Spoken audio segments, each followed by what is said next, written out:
Oi, sabe aquela dor que não aparece nos exames, que não tem ferida visível, mas consome a gente por dentro? Essa é a minha. Uma dor que não passa, mesmo quando eu finjo que passou. Um rancor que dorme e acorda comigo, mesmo quando eu digo que perdoei. Meu nome não importa. O que importa é o que eu carrego no peito. Um segredo que eu não consigo mais guardar. Eu sempre fui um cara tranquilo. Desses que acredita que o casamento é lugar de respeito, companheirismo, verdade. Casei apaixonado com a mulher que eu achei que seria a parceira da minha vida, e por um tempo a gente foi exatamente isso, cúmplices. Não éramos perfeitos, mas éramos nós, e isso me bastava. Mas a pior dor do mundo é descobrir que você estava sozinho, achando que estava sendo amado. Eu descobri a traição da forma mais cruel que alguém pode imaginar. E pior, dentro da minha própria casa. Era uma terça-feira qualquer. Daquelas que a gente acha que vai terminar igual começou. Eu cheguei mais cedo do trabalho, e quando entrei em casa, ouvi barulhos. Barulhos de vozes, risos abafados e gemidos. Meu coração gelou. Parei na escada. Respirei fundo, pensando, não pode ser. Deve ser televisão, sei lá. Subi, devagar, e quanto mais eu subia, mais o som se confirmava. Não era televisão. Não era rádio, era real. Abri a porta do quarto com a mão tremendo. E ali estava ela, a mulher da minha vida. A mãe dos meus filhos, na cama que eu comprei, no quarto que eu pintei, com outro homem. O que é isso? Gritei sem saber o que fazer, o que dizer, para onde olhar. Amor, espera, eu posso explicar. Ela dizia tentando cobrir o corpo com o lençol. O outro homem pulou da cama, nu, apavorado. Sai da minha casa agora. Ele saiu correndo, tropeçando em tudo. E ela ficou lá, chorando, dizendo que foi um erro, que estava confusa, que se sentia sozinha. Foi só uma vez. Eu me arrependi no mesmo momento. Mas o estrago já estava feito. Você já sentiu seu coração rasgar ao meio e mesmo assim continuar batendo?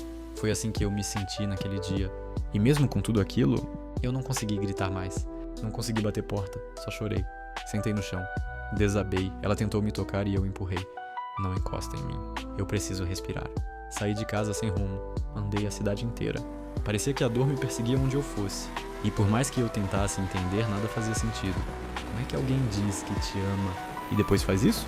Nos dias que seguiram, ela me implorou para conversar. Disse que me amava, que queria salvar o nosso casamento, que não ia mais repetir. E eu, covarde ou forte, não sei dizer, aceitei conversar. A gente chorou junto. Falamos sobre nossas falhas. Eu disse que me senti traído, emasculado, não humilhado. Ela disse que foi imatura, fraca, que estava carente. E no meio de tudo aquilo, eu falei a frase mais difícil da minha vida. Eu te perdoo. Mas aqui entre nós, eu menti. Eu falei aquilo tentando acreditar. Eu disse aquilo esperando que a dor fosse embora. Mas não foi. Ela ficou. E cresceu. E virou um buraco negro dentro de mim. No início, eu tentei seguir. Fizemos terapia. Tentamos reacender a chama. Mas toda vez que ela me tocava, a imagem daquele dia voltava. Toda vez que ela sorria, eu lembrava do sorriso que ela deu para outro. Toda vez que ela dormia ao meu lado, eu pensava, com quem mais ela já dormiu? E foi aí que eu fiz a pior escolha da minha vida. Para tentar recuperar o que ela destruiu em mim, eu decidi ferir de volta. Mas eu não queria só trair. Eu queria ir além. Eu queria me sentir homem de novo. Queria provar para mim mesmo que eu ainda tinha valor, que eu ainda era desejado, que eu ainda era macho. E nessa loucura, acabei me envolvendo com duas mulheres diferentes. Sem amor, sem carinho, sem vínculo. Só ego, só impulso, só raiva. E como se o destino quisesse zombar da minha vida, engravidei as duas. Sim, em menos de um ano eu tinha duas mulheres grávidas de mim. E uma esposa que achava que o casamento estava sendo reconstruído. Quando recebi a notícia da primeira gravidez, eu travei. Lembro do celular vibrando com a mensagem. Oi, só queria te avisar que estou grávida. É seu. Simples, direta, sem emoção. Na hora, meu mundo girou, senti um frio no estômago. Pensei, como é que eu vou explicar isso? Como é que eu me enfiei nessa situação? E antes mesmo de digerir aquilo, uma semana depois, outra mensagem. Preciso conversar com você. Tô grávida também. A primeira já me desmontou. A segunda me enterrou. Era como se o universo estivesse jogando na minha cara que eu não era melhor do que ela. Que eu, no fundo, era tão ou mais errado. Porque ela traiu, sim. Mas eu vinguei com a alma contaminada. E agora, tinha duas vidas crescendo por minha causa. Eu tentei negar. Juro que tentei. Quis pensar que era coincidência. Que podiam estar mentindo. Que o filho podia ser de outro. Mas no fundo, eu sabia. Sabia que eu tinha cruzado um limite do qual não se volta. Comecei a perder o sono. Acordava de madrugada suando, com o coração disparado, ouvindo o choro das crianças que nem tinham nascido ainda. E minha esposa ali, do meu lado, dormindo tranquila, achando que estava tudo bem, que eu tinha mesmo perdoado, que a gente estava se reconstruindo. Teve uma noite que ela me abraçou e disse: Eu sei que errei, mas eu te amo tanto. Obrigada por me dar uma nova chance. E aquilo doeu. Doeu mais do que o dia em que eu a peguei com outro. Porque agora eu era o mentiroso. Eu era o que escondia um inferno nas costas enquanto fingia viver o paraíso. Os meses foram passando. As 2 mulheres grávidas me cobravam presença, dinheiro, posição. Uma delas chegou a me ameaçar de contar tudo. Você não vai sumir da vida do meu filho. Se não quiser assumir, eu faço questão de acabar com a tua vida. A outra era mais tranquila, mais firme. Não quero confusão, mas quero responsabilidade. Nosso filho merece um pai. E eu só afundava. Tava perdendo o controle da minha própria história. Pensei várias vezes em contar tudo pra minha esposa. Em sentar e dizer: você me traiu. E eu também. E agora eu vou ser pai de 2 fora do casamento. Mas eu não conseguia.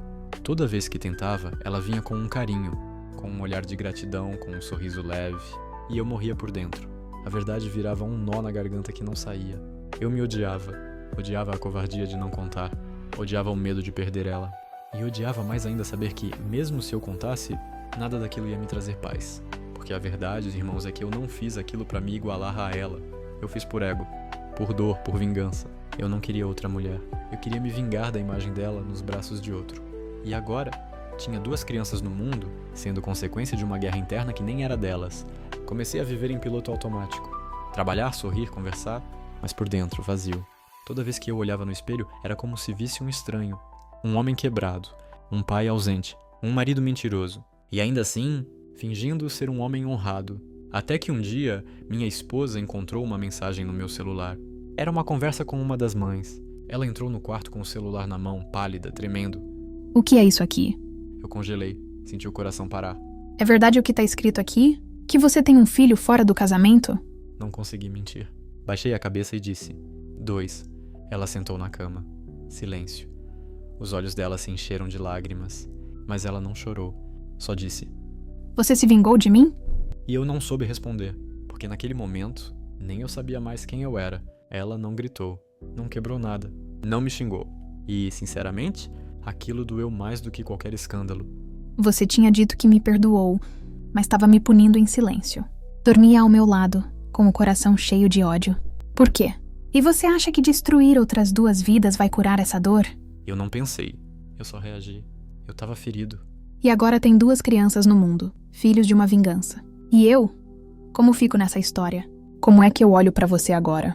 Aquela pergunta ficou martelando na minha cabeça. Eu não sabia responder. Porque eu mesmo não conseguia mais me olhar no espelho.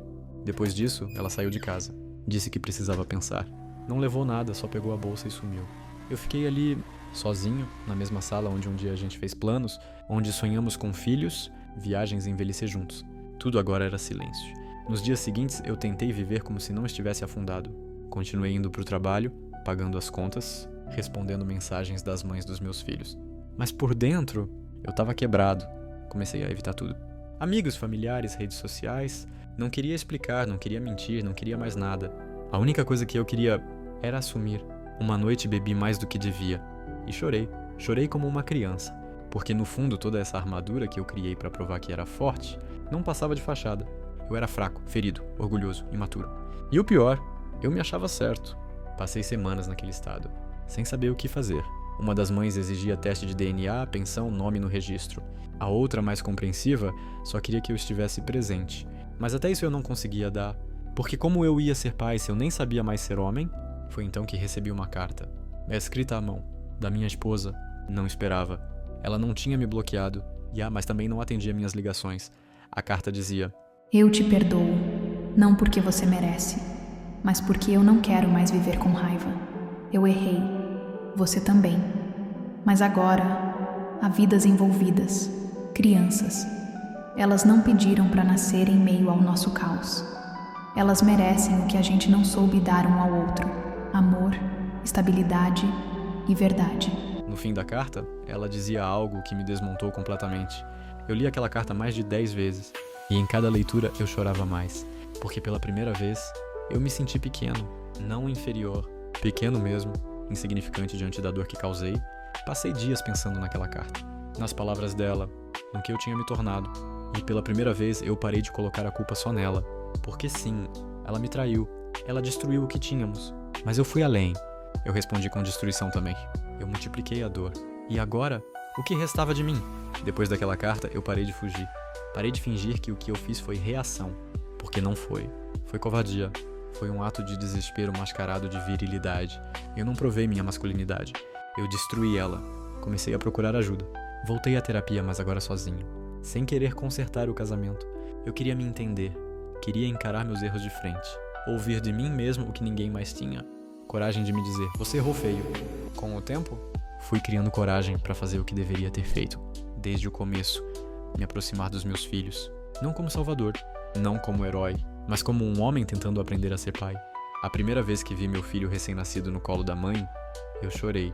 Ele era tão pequeno, tão inocente, tão distante de tudo que eu havia causado. E mesmo assim, tão meu. Peguei ele nos braços e sussurrei. Você não tem culpa de nada. E eu prometo, eu vou tentar ser alguém que você possa se orgulhar. Fiz o mesmo com a segunda criança. E foi como se uma chave virasse dentro de mim. Eu não podia apagar o que fiz, mas podia decidir quem eu seria daqui pra frente. Aos poucos, fui assumindo a responsabilidade. Documentos, visitas, presença. Não foi fácil. Não é até hoje. Porque nenhuma das mães confia em mim completamente. E eu entendo. Eu não sou mais o cara que promete. Eu sou o cara que cumpre. Mesmo que seja no silêncio. Quanto à minha esposa, ela nunca mais voltou. A carta foi o último elo que nos unia. Ela preferiu seguir a vida dela longe de mim. E hoje eu entendo. Não guardo mágoa, porque ela me ensinou, mesmo na dor, o que é perdão de verdade. E não há como pagar por isso. Hoje vivo sozinho. Não no sentido solitário, mas no sentido de estar comigo mesmo. Consciente de tudo que fui e de tudo que deixei de ser. Tenho 2 filhos fora de um casamento destruído. E um coração que ainda se remenda, pedaço por pedaço, a cada dia. E quando me perguntam se eu perdoei a traição dela, eu digo: perdoar, eu perdoei. Esquecer? Não. Mas aprendi que esquecer não é necessário para seguir em frente. O que é necessário é aceitar que ninguém sai ileso de uma guerra e que algumas marcas são eternas, mas elas não precisam definir quem você vai ser daqui pra frente. Esse é o meu segredo. Um passado que me envergonha, mas que me ensinou mais do que qualquer acerto.